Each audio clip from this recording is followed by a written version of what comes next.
लग्न समारंभ किंवा हॉटेलमध्ये वगैरे मिळतो सेम त्याच चवीचा रव्याचा उपमा तुम्हाला घरच्या घरी बनवायचा आहे का?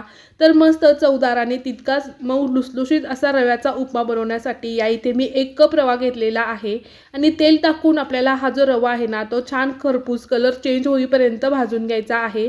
त्यानंतर रव्याचा उपमा बनवण्यासाठी या इथे मी कढईमध्ये 2 ते 3 चमचे तेल गरम करून घेतलं. तेल गरम झालं की त्यामध्ये जिरे, कढीपत्ता आणि हिरवी मिरची ही आपल्याला भाजून घ्यायची आहे.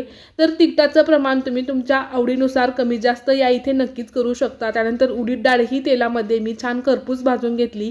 हिंग आणि कांदाही आपल्याला छान मऊसूत होईपर्यंत, कलर चेंज होईपर्यंत छान भाजून घ्यायचा आहे. कांदा मऊसूत झाला की यामध्ये आपल्याला 2 ग्लास पाणी ॲड करायचं आहे.